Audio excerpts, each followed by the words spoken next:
ನಮಸ್ಕಾರ, ನಾನು ನಿಮ್ಮ ಬ್ರಾಹ್ಮಿಣಿ ಅಂಜಲಿ. ರಿಲ್ಯಾಕ್ಸ್ ಸ್ಟುಡಿಯೋ ವೀಕ್ಷಕರಿಗೆ ನನ್ನ ನಮಸ್ಕಾರಗಳು. ಬನ್ನಿ ವೀಕ್ಷಕರೇ, ವರಮಹಾಲಕ್ಷ್ಮಿ ಹಬ್ಬ ಹತ್ರ ಬರ್ತಾ ಇದೆ. ಎಲ್ಲರಿಗೂ ಸಡಗರ, ಎಲ್ರಿಗೂ ವರಮಹಾಲಕ್ಷ್ಮಿ ಹತ್ರ ಬರ್ತಾ ಇದೆ. ಒಂಥರ ಸಡಗರ, ಸಂಭ್ರಮ, ಮನೆಯಲ್ಲಿ ಒಂಥರ ಉಲ್ಲಾಸ. ಯಾಕೆಂತ ಅಂದ್ರೆ ವರ್ಷಕ್ಕೊಮ್ಮೆ ಬರುವಂತಹ ಶ್ರಾವಣ ಶುಕ್ರವಾರದ 2ನೇ ವಾರ ಬರುವಂತಹ ವರಮಹಾಲಕ್ಷ್ಮಿ ಹಬ್ಬಕ್ಕೆ ಪ್ರತಿಯೊಬ್ಬರು ಕಾಯ್ತಾ ಇರ್ತಾರೆ, ಮನೆಯಲ್ಲಿರುವಂತಹ ಹೆಣ್ಮಕ್ಳುಗಳು. ಯಾಕಂದ್ರೆ ಸಡಗರದ ಒಂದು ಹಬ್ಬ. ಹೆಣ್ಮಕ್ಳುಗಳಿಗೆ ಇದೊಂದು ವರಪ್ರದಾನ ಅನ್ಕೋಬಹುದು. ಯಾಕೆಂತ ಅಂದ್ರೆ ಇಂತಹ ಸಮಯದಲ್ಲಾದ್ರೂ ನಮ್ಮ ಹಸ್ಬೆಂಡ್ ನಮಗೊಂದು ಸ್ಯಾರಿ ಕೊಡಿಸ್ತಾರಪ್ಪ ಅಂತ ಹೇಳಿ. ಯಾಕೆಂದ್ರೆ ಲಕ್ಷ್ಮಿಗೆ ಉಡ್ಸೋ ಸೀರೆ ಕೊನೆಗೆ ತಾವೇ ಉಡೋದ್ರಿಂದ ಸೊ ಪ್ರತಿ ವರ್ಷ ಬಹಳ ಹೆಣ್ಮಕ್ಳುಗಳು ಕಾಯ್ತಾ ಇರ್ತಾರೆ, ಯಾವಾಗ ಬರುತ್ತಪ್ಪ ಈ ಹಬ್ಬ ಅಂತ ಹೇಳಿ. ಖಂಡಿತ ವೀಕ್ಷಕರೇ, ವರಮಹಾಲಕ್ಷ್ಮಿ ಹಬ್ಬದಲ್ಲಿ ವರಪ್ರದಾಳಾಗಿರುವಂತಹ ಮಹಾಲಕ್ಷ್ಮಿ ಅಂದ್ರೆ ವರ ಅಂತ ಕೊಡೋದಕ್ಕೆ ನಾವು ಅವಳನ್ನ ಮಹಾಲಕ್ಷ್ಮಿ ಅಂತ ಹೇಳಿದ್ದು. ಹಂಗಾಗಿ ಈ ಒಂದು ವರಮಹಾಲಕ್ಷ್ಮಿ ಹಬ್ಬ ಯಾರೆಲ್ಲ ಮಾಡ್ತಿದ್ದೀರೋ ಎಲ್ಲ ರಿಲ್ಯಾಕ್ಸ್ ಸ್ಟುಡಿಯೋ ವೀಕ್ಷಕರಿಗೆ ಆಯುಸ್ಸು, ಆರೋಗ್ಯ, ಸಂಪತ್ತು, ಅಭಿವೃದ್ಧಿನ ಕೊಟ್ಟು ಕಾಪಾಡ್ಲಿ, ನೀವು ಕೇಳಿದ್ದನ್ನೆಲ್ಲ ದುಪ್ಪಟ್ಟು ಕೊಡ್ಲಿ ಅಂತ ಹೇಳ್ತಾ ಈ ವರಮಹಾಲಕ್ಷ್ಮಿ ಹಬ್ಬನ ಯಾವ ರೀತಿ ಆಚರಿಸ್ಬೇಕು, ಯಾವ ರೀತಿ ರಥಾಚರಣೆ ಮಾಡಿದ್ರೆ ಮಾತ್ರ ಇವಳು ನಮಗೆ ಒಲಿತಾಳೆ ಅನ್ನೋದನ್ನ ನೋಡ್ತಾ ಹೋಗೋಣ. ನೋಡಿ, ಮಹಾಲಕ್ಷ್ಮಿ ಅನ್ನೋಳು ಸುಮ್ಮನೆ ಮನೆಗೆ ಬರೋದಿಲ್ಲ. ನಾವು ಅದನ್ನ ಬರ ಮಾಡ್ಕೊಳ್ಳೋ ರೀತಿ ಹೇಗಿರುತ್ತೆ ಅನ್ನೋದ್ರ ಮೇಲೆ ಮಹಾಲಕ್ಷ್ಮಿ ನಮ್ಮ ಮನೆಗೆ ಬರ್ತಾ ಹೋಗ್ತಾಳೆ. ಹಾಗಾಗಿ ಮಹಾಲಕ್ಷ್ಮಿ ಬಂದು ಪೂಜೆ ಮಾಡಿ ಅಲ್ಲಿ ಉಳಿಸ್ಕೊಂಡಂತಹ ಮಹಾಲಕ್ಷ್ಮಿ ನಮ್ಮ ಮನೆಯಿಂದ ಹೊರಗೆ ಹೋಗ್ಬಾರ್ದಪ್ಪ, ಅವಳು ಸದಾ ನನ್ನ ಮನೇಲೆ ಕುಳಿತಿರ್ಬೇಕು, ಯಾವುದೇ ಕಾರಣಕ್ಕೂ ಅವಳು ಮೂವ್ಮೆಂಟ್ ಆಗ್ಬಾರ್ದು ಅನ್ನೋ ಕಾರಣಕ್ಕೇನೆ ಮಹಾಲಕ್ಷ್ಮಿನ ನಾವು ಯಾವ ರೀತಿ ಪೂಜೆ ಮಾಡಿದ್ರೆ ಅವಳು ನಮ್ಮ ಮನೇಲಿ ಉಳ್ಕೊಳ್ತಾಳೆ, ಮತ್ತೆ ಮಹಾಲಕ್ಷ್ಮಿಗೆ ಯಾವ ರೀತಿ ವಿಧಿವಿಧಾನಗಳನ್ನ ಅನುಸರಿಸಿದ್ರೆ ಅವಳು ನಮ್ಮ ಮನೆಯೊಳಗೆ ಶಾಶ್ವತವಾಗಿ ನೆಲೆಸ್ತಾಳೆ ಅನ್ನೋದನ್ನ ನೋಡ್ತಾ ಹೋಗೋಣ. ನೋಡಿ, ವರಮಹಾಲಕ್ಷ್ಮಿ ಹಬ್ಬ ಹತ್ರ ಬರ್ತಾ ಇದೆ. ಪ್ರತಿಯೊಬ್ರು ಮನೆ ಶುದ್ಧ ಮಾಡ್ಕೊಂಡ್ರಿ, ಕ್ಲೀನ್ ಮಾಡ್ಕೊಂಡ್ರಿ, ಪ್ರತಿಯೊಂದು ಹಂತದಲ್ಲೂ ಕೂಡ ಒಂದು ಶುದ್ಧತೆ ನಡೀತಾ ಇದೆ. ಇದೇ ತರ ನೀವು ಇನ್ನೇನು ಅವಳನ್ನ ಆಸೀನಳಾಗಿ ಕೂರಿಸಿ ಕೆಲವು ಬ್ರಾಹ್ಮಿ ಮುಹೂರ್ತದಲ್ಲಿ ಪೂಜೆ ಮಾಡೋರಿರ್ತೀರಿ, ಇನ್ ಕೆಲವರು ಸಂಧ್ಯಾ ಕಾಲದಲ್ಲಿ ಪೂಜೆ ಮಾಡೋರು ಕೂಡ ಇರ್ತೀರಿ. ಅದು ನಿಮ್ಮ ಅನುಕೂಲತೆಗೆ ತಕ್ಕಂತೆ ಮಾಡಿಕೊಳ್ಳುವಂತಹ ಪೂಜೆ ಆಗಿರುತ್ತೆ. ಇದೇ 8ನೇ ತಾರೀಕು ಶ್ರಾವಣ ಶುಕ್ರವಾರ, 8ನೇ ತಾರೀಕು 8ನೇ ತಿಂಗಳು 2025ನೇ ಇಸ್ವಿಲಿ ಬರುವಂತಹ ವರಮಹಾಲಕ್ಷ್ಮಿ ಹಬ್ಬ ಇದೆಯಲ್ಲ, ಇದು 8 and 7 ಕಾಂಬಿನೇಷನ್ ಅಂತ ಕರಿತೀವಿ. ಇಲ್ಲಿ ಶನಿ ಮತ್ತೆ ಕೇತು ಕಾಂಬಿನೇಷನ್. ಈ ಶನಿ ಕೇತು ಕಾಂಬಿನೇಷನ್ ವರಮಹಾಲಕ್ಷ್ಮಿ ಹಬ್ಬ ಬಂದಾಗ ಏನಾಗುತ್ತೆ ಅಂದಾಗ, ಈ ಶನಿ ಮತ್ತೆ ಕೇತು ಇದ್ದಾಗ ಏನಾಗುತ್ತೆ, ಜಗತ್ತಿನ ಅತ್ಯಂತ ವಿಸ್ಮಯಗಳನ್ನ ನೋಡಿದಂತಹ ದಿನಗಳು, ಹೆಚ್ಚು ಅಪಾಯಗಳನ್ನ ತಂದಂತಹ ದಿನಗಳು, ರಾಷ್ಟ್ರಕ್ಕೆ ಆಗಿರ್ಲಿ, ರಾಜ್ಯಕ್ಕೆ ಆಗಿರ್ಲಿ, ಮಾನವನ ಮೇಲೆ ಆಗಿರ್ಲಿ, ಪ್ರಕೃತಿಯ ಮೇಲೆ ಆಗಿರ್ಲಿ ಅತಿ ಹೆಚ್ಚು ಅಪಾಯಗಳನ್ನು ತಂದಂತಹ ಒಂದು ದಿನಾಂಕಗಳಾಗಿರುತ್ತೆ. ಹಾಗಾಗಿ ಯಾರೆಲ್ಲ ವರಮಹಾಲಕ್ಷ್ಮಿ ಹಬ್ಬ ಮಾಡ್ತಾ ಇದ್ದೀರೋ ಖಂಡಿತ ಅನಿವಾರ್ಯ ಅಂದ್ರೆ ಮಾತ್ರ ಇದೇ 8ನೇ ತಾರೀಕು, ಇದೇ 8ನೇ ತಿಂಗಳು 2025ನೇ ಇಸ್ವಿಲಿ ಈ ಹಬ್ಬನ ಮಾಡಿ. ಅನಿವಾರ್ಯ ಇಲ್ಲ ಅಂತ ಅಂದ್ರೆ ಮುಂದಿನ ದಿನಗಳಲ್ಲಿ ಬರುವಂತಹ 15/8/2025ನೇ ಇಸ್ವಿಲಿ ಮಾಡಿ. ಯಾಕೆಂದ್ರೆ ಅದು 6 and 5 ಕಾಂಬಿನೇಷನ್ ಲಕ್ಷ್ಮೀನಾರಾಯಣ ಹೋಗ ಅಂತೀವಿ. ಯಾವಾಗ ಬುಧ ಮತ್ತೆ ಶುಕ್ರ ಒಟ್ಟಿಗೆ ಇರ್ತಾರೆ ನೋಡಿ, ಅದು ಲಕ್ಷ್ಮೀನಾರಾಯಣ ಹೋಗ. ಯಾರ ಜಾತಕದಲ್ಲಿ ಬುಧ ಮತ್ತೆ ಶುಕ್ರ ಒಟ್ಟಿಗೆ ಕೂತಿರ್ತಾನೋ ಅವ್ರಿಗೆ ಸದಾ ಲಕ್ಷ್ಮೀನಾರಾಯಣ ಹೋಗ ಅಂತೀವಿ. ಅವ್ರ ಹತ್ರ ಯಾವಾಗ್ಲೂ ಲಕ್ಷ್ಮಿ ಸದಾ ನೆಲೆಸಿರ್ತಾಳೆ ಅಂತ ನೋಡ್ತಾ ಹೋಗ್ಬೋದು. ಹಾಗೆ 8ನೇ ತಾರೀಕು ಹೇಳ್ದೆ, ಅನಿವಾರ್ಯ ಇದ್ರೆ ಮಾತ್ರ ದಿನ ಮಾಡಿ. ಯಾಕೆಂದ್ರೆ ಕೆಲವ್ರು ಅನ್ಕೊಳ್ತೀರಾ, ಅವರು ಹಿಂದಿನ ಕಾಲದಿಂದ ಅಂದ್ರೆ ಪ್ರಾಚೀನ ಕಾಲದಿಂದ ನಾವು ನಡ್ಕೊಂಡ್ ಬಂದ್ಬಿಟ್ಟಿದೀವಪ್ಪ, ಇವಾಗ ಏನು ಹೊಸ ಸುದ್ದಿ ಅಂತ ನೀವು ಅನ್ಕೋಬಹುದು. ನೋಡಿ, ಹಿಂದಿನ ಕಾಲದಲ್ಲಿ ನಾವು ಇದೇ ಶ್ರಾವಣ ಶುಕ್ರವಾರ 2ನೇ ವಾರ ಶುಕ್ರವಾರ ಲಕ್ಷ್ಮೀ ಪೂಜೆ ಮಾಡ್ಬೇಕಾದ್ರೆ ಆ ಗ್ರಹಗಳು ಅದೇ ರೀತಿಯಲ್ಲಿ ಸ್ಥಿತರಾಗ್ತಿದ್ರು. ಅವಾಗ ಒಳ್ಳೆ ಗ್ರಹಗಳು ಸ್ಥಿತರಾಗಿರುವಂತ ಟೈಮಲ್ಲಿ ಮಾಡಿದಂತ ವರಮಹಾಲಕ್ಷ್ಮಿ ಯಾವಾಗ್ಲೂ ನಮ್ಗೆ ವರವನ್ನ ಕೊಡ್ತಾ ಇದ್ಲು. ವರಪ್ರಧಾನಳಾಗಿ ನಮಗೆ ವರವನ್ನ ಕೊಟ್ಟಾಗ ಏನಾಗುತ್ತೆ, ಆ ಗ್ರಹಗಳ ಒಂದು ಸ್ಥಿತಿಗತಿ ಇದೆಯಲ್ಲ, ನಾವು ಅದನ್ನ ನೋಡ್ಬೇಕು. ಸುಮ್ಮನೆ ಯಾವ್ದೋ ಒಂದು ಪ್ಲೇಸ್ಮೆಂಟ್ ಅಲ್ಲಿ ನಾವು ಮಾಡಿ ವರಮಹಾಲಕ್ಷ್ಮಿ ಹಬ್ಬನ ಕೂರಿಸ್ಬಿಟ್ಟು ಬ್ರಾಹ್ಮಿ ಮುಹೂರ್ತ ಅಂತ ಮಾಡ್ತೀರಾ, ಖಂಡಿತ ಮಾಡಿ, ಬೇಡ ಅನ್ನಲ್ಲ. ಆದ್ರೆ ಲಗ್ನ ಇಂಪಾರ್ಟೆಂಟ್ ವೀಕ್ಷಕರೇ. ಇದೇ ರಿಲ್ಯಾಕ್ಸ್ ಸ್ಟುಡಿಯೋದಲ್ಲಿ ನಾನು ಏನ್ ಹೇಳಕ್ ಇಷ್ಟಪಡ್ತೀನಿ ವೀಕ್ಷಕರೇ, ದಯವಿಟ್ಟು ಮಹಾಲಕ್ಷ್ಮಿನ ನೀವು ಕೂರಿಸ್ಕೋಬೇಕು ಅಂತ ಅಂದ್ರೆ ನಿಮ್ಮ ಮನೇಲಿ ಸದಾ ಮಹಾಲಕ್ಷ್ಮಿ ನೆಲೆ ಊರಿ ಅವಳು ನಿಮ್ಮ ಶಾಶ್ವತವಾಗಿ ನಿಮ್ಮಲ್ಲಿ ಅವಳು ಇರ್ಬೇಕು ಅನ್ನೋದಾದ್ರೆ ನೀವ್ ಮಾಡ್ಬೇಕಾಗಿರೋದು ನೀವು ಕೂರಿಸುವಂತಹ ಲಗ್ನ. ಯಾಕೆಂದ್ರೆ ಲಗ್ನ ಯಾವ್ದಕ್ಕೆ ಇಂಪಾರ್ಟೆಂಟ್ ಅಲ್ಲ, ಹುಟ್ಟಿದ ಮಗುವಿಗೆ ಲಗ್ನ ಶುರುವಾಗತ್ತೆ. ಆ ಮಗುವಿನ ಒಂದು ಲಗ್ನ ಜಾತಕ ಅಂದ್ರೆ ಏನ್ ಜಾತಕ ಕುಂಡಲಿ ಹಾಕಿಸ್ತಿರೋ ಆ ಒಂದು ಲಗ್ನದ ಆಧಾರಿತ ಮೇಲೆ ಜಾತಕವನ್ನ ಹೇಳೋದ್ರಿಂದ, ಅದೇ ರೀತಿ ಮದುವೆ ಸಮಾರಂಭಗಳು ಅಂತ ಅಂದಾಗ ನಾವು ಲಗ್ನ ಪತ್ರಿಕೆ ಅಂತ ಓಪನ್ ಮಾಡಿದಾಗ ಅದರಲ್ಲಿ ಲಗ್ನ ಅಂತ ಹೇಳುತ್ತೆ. ಯಾಕೆ ಲಗ್ನ ಕೊಡ್ತಾರೆ?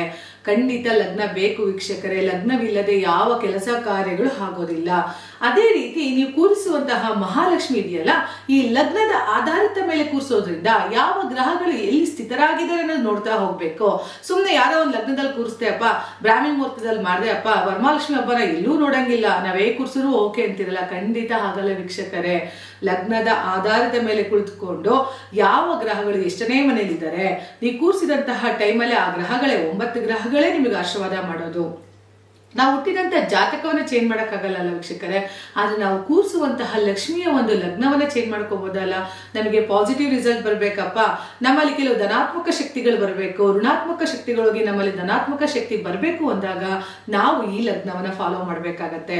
ಹಂಗಾಗಿ ಆ ಲಗ್ನದ ಆಧಾರಿತ ಮೇಲೆ ನೀವು ಕೂರಿಸುವಂತಹ ವರಮಹಾಲಕ್ಷ್ಮಿ ನಿಮಗೆ ಖಂಡಿತ ಧನ ಧಾನ್ಯ ಅಭಿವೃದ್ಧಿಯನ್ನು ಕೊಟ್ಟು ಆಯುಸ್ಸು, ಆರೋಗ್ಯ, ಸಂಪತ್ತು, ಅಷ್ಟೈಶ್ವರ್ಯಗಳನ್ನು ಕೊಟ್ಟು ಕಾಪಾಡ್ತಾರೆ ಅಂತ ಹೇಳ್ತಾ ಹೋಗ್ಬೋದು.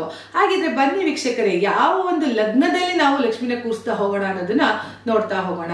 ಇದೇ 8ನೇ ತಾರೀಕು ನಿಮಗೆ ಅನಿವಾರ್ಯ ಇದ್ರೆ ಅಂತ ಮಾತ್ರ ಹೇಳಿದೀನಿ. ಆದ್ರೆ ಅನಿವಾರ್ಯ ಇಲ್ಲ, ನಮಗೆ ಆಗೋದೇ ಇಲ್ಲ, ಸಾಧ್ಯತೆನೇ ಇಲ್ಲ. ಯಾಕಂದ್ರೆ ಕೆಲವು ಹೆಣ್ಮಕ್ಳಿಗೆ ಋತುಮಾನದ ದಿನಗಳಿರುತ್ತೆ, ನಾನು ಮಾಡಕ್ ಆಗಲ್ಲಪ್ಪ ಮುಂದಿನ ದಿನಗಳಲ್ಲಿ ಅನ್ನೋದು ಕೂಡ ಅನಿವಾರ್ಯತೆ ಇರುವಂತವರಿಗೆ ಕೆಲವು ಲಗ್ನಗಳನ್ನಾದ್ರೂ ಫಾಲೋ ಮಾಡಿ ಆ ಮಹಾಲಕ್ಷ್ಮಿಯ ಒಂದು ಆಶೀರ್ವಾದನ ಪಡಿತಾ ಹೋಗಿ.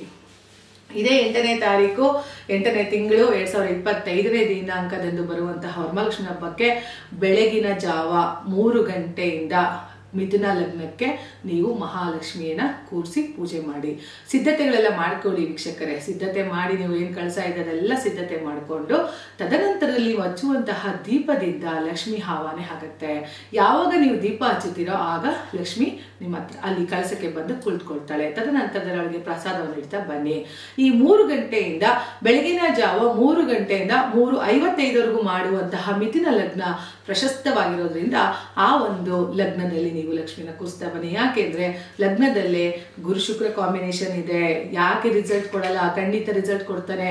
ಅದ್ರ ಜೊತೆಗೆ ಧನಸ್ಥಾನಾಧಿಪತಿಯಾದಂತಹ ಚಂದ್ರ ನಿಮಗೆ 11ನೇ ಮನೇಲಿ ಕುಳಿತುಕೊಳ್ಳೋದ್ರಿಂದ ಮೋಸ್ಟ್ ರಿಸಲ್ಟ್ ಅಂತ ಹೇಳ್ತಾ ಹೋಗ್ತೀವಿ. ನೋಡಿ, ಲಕ್ಷ್ಮೀನಾರಾಯಣ ಯೋಗ ಒಂದ್ರ ಜೊತೆಗಿದ್ರೆ ಗುರು ಶುಕ್ರ ಒಟ್ಟಿಗೆ ಇರೋದ್ರಿಂದ ಅಸುರ ಗುರು ಮತ್ತೆ ಸುರಗುರು ಒಟ್ಟಿಗೆ ಇರ್ತಾರೆ.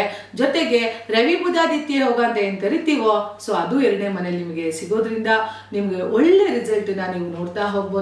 ಮಿಥುನ ಲಗ್ನದಲ್ಲಿ ಮಾಡುವಂತಹ ಯಾವುದೇ ಲಗ್ನದಲ್ಲಿ ಶುಭ ಕಾರ್ಯಗಳಲ್ಲಿ ನೀವು ಇದನ್ನ ಮಾಡೋದ್ರಿಂದ ನೀವು ಅನ್ಕೊಳ್ಳೋದನ್ನ ಸಕ್ಸಸ್ ಅನ್ನ ಪಡಿತಾ ಹೋಗ್ತಾರೆ ವೀಕ್ಷಕರೇ.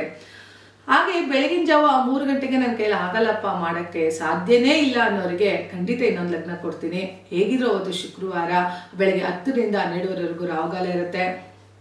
ರಾಹುಗಾಲ ಮುಗಿಸ್ಕೊಳ್ಳಿ. 12:15 ನಂತರ ಅಂದ್ರೆ 12:40 ಇಂದ ನಿಮಗೆ 12:55 ಒಂದು ಟೈಮ್ ಸಿಗುತ್ತೆ.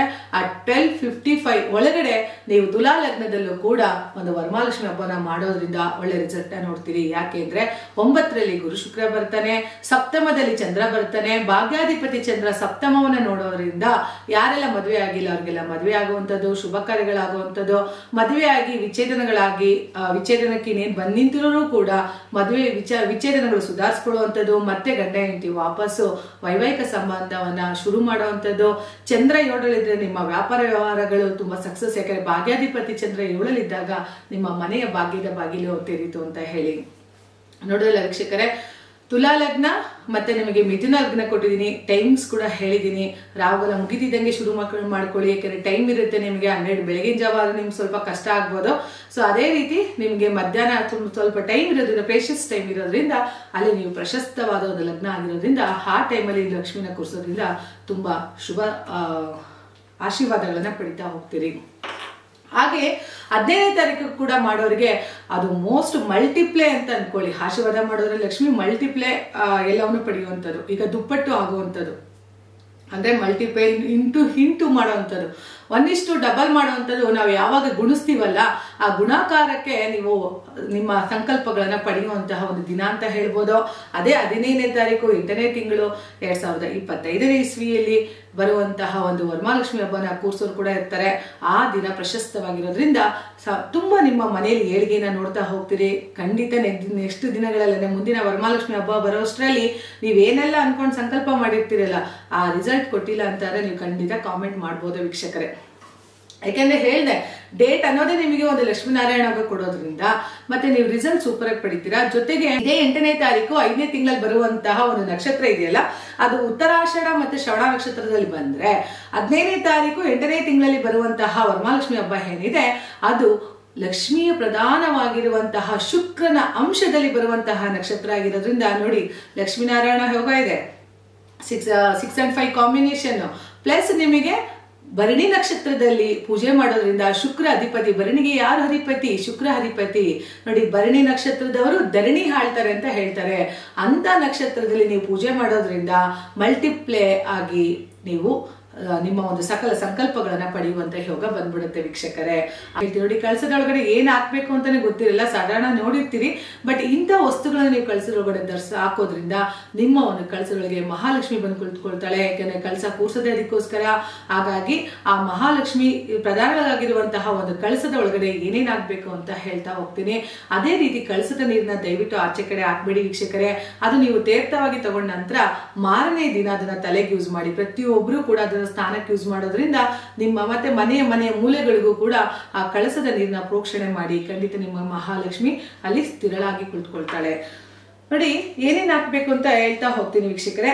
ಇದೊಂದು ಕಮಲದ ಮಣಿ, ಲಕ್ಷ್ಮಿಯ ಒಂದು ಬೀಜಾಕ್ಷರಿ ಮಂತ್ರಗಳಲ್ಲೂ ಕೂಡ ಪಠನೆ ಮಾಡಿ ಅಂತ ಹೇಳಿದೀನಿ. ಆ ರೀತಿ ಇದು ಒಂದು ಕಮಲದ ಮಣಿ. ಈ ಕಮಲದ ಮಣಿನ ನೀವು 6 ಹಾಕ್ಬೇಕಾಗತ್ತೆ. ಅದನ್ನು ಕೂಡ 6 ಅಂತ ಹೇಳಿಸ್ಕೊಳ್ಳಿ. ಹಾಗೆ ಬಿಳಿ ಮತ್ತೆ ಹಳದಿ ಮಿಶ್ರಿತವಾಗಿರುವಂತಹ ಒಂದು ಕವಡೆ ಕೂಡ, ಇದು ಕೂಡ 6 ಹಾಕೊಳ್ಳಿ. ಅದೇ ರೀತಿ ಗೋಮತಿ ಚಕ್ರ ಅಂತ ಕರಿತೀವಿ, ಇದರಲ್ಲೂ ಕೂಡ ಮಹಾಲಕ್ಷ್ಮಿ ಇರ್ತಾಳೆ. ಇದನ್ನು ಕೂಡ ನೀವು 6 ಬಾರಿ ಹಾಕೊಳ್ಳಿ. ಅದೇ ತರ ಗುಲ್ಗಂಜಿ ಸಿಗುತ್ತೆ. ಗುಲ್ಗಂಜಿ ನಿಮ್ಗೆ ಕಪ್ಪುದು, ಹಳದಿ ಮಿಶ್ರಿತವಾಗಿರೋದು, ಗ್ರೀನ್ ಮಿಶ್ರಿತವಾಗಿರೋದು, ಎಲ್ಲ ಹಳದಿ. ನಾವು ಚಿಕ್ಕ ಹುಡುಗರಿಂದನೂ ಈ ಒಂದು ಗುಲ್ಗಂಜಿ ನೋಡ್ತಾ ಬಂದಿದೀವಲ್ಲ, ಆ ಬ್ಲಾಕ್ ಅಲ್ಲೇ ಇದೆ. ಆದ್ರೆ ಅದು ಹೇಳ್ತಾ ಇದ್ದಾರೆ ಫುಲ್ಲು ಕೆಂಪಾಗ್ಬಿಟ್ರೆ ಪ್ರಪಂಚ ಮುಳುಗೋಗುತ್ತೆ ಅಂತ ಹೇಳಿ. ಬಟ್ ಆ ಡೇಯಿಂದನೂ ಇದಂಗೆ ಇದೆ. ಈ ಗುಲ್ಗಂಜಿನೂ ಕೂಡ ಲಕ್ಷ್ಮಿ ಸಂಭೂತವಾಗಿರೋದ್ರಿಂದ ಈ ಒಂದು ಗುಲ್ಗಂಜಿನ ಧರಿಸ್ತಾ ಹೋಗಿ ಕಳಸದೊಳಗೆ ಹಾಕ್ತಾ ಬನ್ನಿ. ಇದೊಂದು ತಾಮ್ರದ ಕಾಯಿನ ಅಥವಾ ಹಿತ್ತಾಳೆ ಕಾಯಿನಲ್ಲಿ ಲಕ್ಷ್ಮಿ ಇರ್ತಾಳೆ. ಇದನ್ನ ನಿಮ್ಗೆ ಅನುಕೂಲತೆ ಇದ್ರೆ ಹಾಕಿ. ಕೆಲವ್ರ ಮನೇಲಿ ತುಂಬಾ ಅನುಕೂಲ ಇದೆ ಅನ್ನೋರು ಚಿನ್ನದ ಒಂದು ಕಾಯಿನೂ ಹಾಕ್ತಾರೆ, ಹಾಗೆ ಬೆಳ್ಳಿ ಕಾಯಿನೂ ಕೂಡ ಹಾಕ್ತಾರೆ. ಇಲ್ಲ ಅನ್ನೋರು ಇದೊಂದು ತಾಮ್ರದ ಕಾಯಿನೂ ಎಲ್ಲ ಗಂತಿಕೆ ಶಾಪಲ್ಲಿ ಸಿಗುತ್ತೆ, ಇದನ್ನ ಹಾಕ್ತಾ ಹೋಗಿ. ಅದ್ರ ಜೊತೆಗೆ ಒಂದು ಅರಿಶಿಣದ ಕೊಂಬು, ಇದ್ರ ಜೊತೆಗೆ ಒಂದು ಏಕಾಕ್ಷಿ ನಾರಿಯಲ್ಲೋ, ಜೊತೆಗೆ ಆ ನೀರಿನ ಜೊತೆಗೆ ಒಂದು ಗಂಗಾಜಲ ವಾಟರ್ ಹಾಕ್ಬೇಕು, ಮರಿಬೇಡಿ. ಯಾಕಂದ್ರೆ ಗಂಗಾಜಲ ವಾಟರ್ ಹಾಕೋದ್ರಿಂದ ನದಿಯ ನೀರನ್ನ ನಾವು ಹೊರಗಡೆ ಮಿಶ್ರಿತ ಮಾಡಬೇಕಾಗತ್ತೆ. ಅದೇ ರೀತಿ ಈ ತರ ಲಾವಂಚದ ಬೇರು ಸಿಗ್ತಾ ಹೋಗುತ್ತೆ. ಈ ಲಾವಂಚದ ಬೇರನ್ನು ಕೂಡ ನೀವು ಹಾಕ್ಬೇಕು. ಇದ್ರ ಜೊತೆಗೆ ಅತ್ತರ್ ಅಂತ ಸಿಗುತ್ತೆ, ಚೂರು ಸ್ವಲ್ಪ ಲಿಟ್ಲ್ ಬಿಟ್ ಅಂತ ಹಾಕೊಳ್ಳಿ. ಯಾಕಂದ್ರೆ ನಾವು ಸ್ವಲ್ಪ ತೀರ್ಥ ತಗೊಳ್ಳೋದ್ರಿಂದ ಅದನ್ನ ಸಣ್ಣದಾಗಿ ಒಂದು ಚಿಕ್ಕ ಡ್ರಾಪ್ ಹಾಕಿ.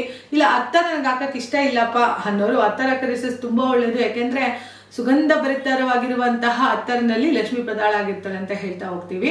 ಹಾಗಾಗಿ ಅತ್ತರ್ ಹಾಕೊಳ್ಳೋದಕ್ಕೆ ಇಷ್ಟ ಇಲ್ಲ ಅನ್ನೋರು ನೀವು ರೋಸ್ ವಾಟರ್ನ ಹಾಕೋಬಹುದು. ರೋಸ್ ವಾಟರ್ ಹಾಕ್ಲೇಬೇಕು ನೀವು, ತುಂಬಾ ಒಳ್ಳೇದಾಗ್ತಾ ಹೋಗುತ್ತೆ. ಹಾಗೆ ನಮಗೆ ಪೈರೇಟ್ ಅಂತ ಏನ್ ಕರಿತೀವಿ, ಈಗ ನೋಡಿ ತುಂಬಾ ಜನ ನೋಡ್ತಾ ಇದೀರಿ ಕೈಯಲ್ಲೆಲ್ಲ ಕ್ರಿಸ್ಟಲ್ಸ್ ಹಾಕಿರ್ತೀವಿ ಅಂತ ಹೇಳಿ. ನೋಡಿ, ಇದು ಪೈರೇಟ್ ಕೂಡ ಲಕ್ಷ್ಮಿ ಸಂಭೂತವಾಗಿರೋದ್ರಿಂದ ಈ ಪೈರೇಟ್ ಕಲ್ಲುನು ಕೂಡ ನೀವು ಕಳಸದೊಳಗೆ ಹಾಕ್ಬೇಕು. ಈಗ ನೋಡಿದ್ರಲ್ಲ, ಇಷ್ಟು ಸಂಬಂಧಪಟ್ಟಂತಹ ಲಕ್ಷ್ಮಿಗೆ ಸಂಬಂಧಪಟ್ಟಂತ ವಸ್ತುಗಳು ಇದೆಲ್ಲ ಎಲ್ಲಿಂದ ಬಂತು? ನೀವು ಹಿಂದೆ ಕತೆ ಓದಿದ್ದೀರಾ. ಲಕ್ಷ್ಮಿನ ನಾವು ವಿಷ್ಣು ಸಮುದ್ರವನ್ನ ಕಳೆದಾಗ ಒಂದು ಕಳಸ ಬಂತು. ಆ ಕಳಸದಲ್ಲಿ ಲಕ್ಷ್ಮಿ ಬಂದು ಆ ಲಕ್ಷ್ಮಿಯ ಒಂದು ಕಳಸದೊಳಗಡೆ ಇಷ್ಟೆಲ್ಲ ಅಂಶಗಳು ಇತ್ತು ಅನ್ನೋದನ್ನ ನೀವು ಪುರಾಣ ಪುಣ್ಯ ಕಥೆಗಳಲ್ಲಿ ಓದಿದ್ದೀರಾ ವೀಕ್ಷಕರೇ. ಹಾಗಾಗಿ ಲಕ್ಷ್ಮಿಗೆ ಪ್ರಿಯವಾದಂತಹ ಇಷ್ಟು ವಸ್ತುಗಳನ್ನು ನೀವು ಕಳಸದೊಳಗಡೆ ಹಾಕೋದ್ರಿಂದ ಶ್ರೀ ಮಹಾಲಕ್ಷ್ಮಿ ಕಳಸದೊಳಗಡೆ ಬಂದು ಕುಳಿತುಕೊಳ್ಳೋದ್ರಿಂದ ನಿಮಗೆ ಸಕಲ ಐಶ್ವರ್ಯ ಅಷ್ಟೈಶ್ವರ್ಯಗಳನ್ನು ಕೊಟ್ಟು ಕಾಪಾಡ್ತಾ ಹೋಗ್ತಾಳೆ. ನೋಡಿದ್ರಲ್ಲ ಏನೆಲ್ಲ ಹಾಕೋಬೇಕು ಅಂತ ಹೇಳಿ. ಇಷ್ಟೆಲ್ಲ ಐಟಮ್ಗಳನ್ನ ಕಳಸದೊಳಗಡೆ ಹಾಕ್ತಾ ಬನ್ನಿ. ಅದೇ ನೀರನ್ನ ನೀವು ಸ್ನಾನಕ್ಕೆ ಯೂಸ್ ಮಾಡೋದ್ರಿಂದ ಹೇಳಿ ಲಕ್ಷ್ಮಿ ನಿಮಗೆ ಖಂಡಿತ ಆಶೀರ್ವಾದ ಮಾಡ್ತಾಳೆ.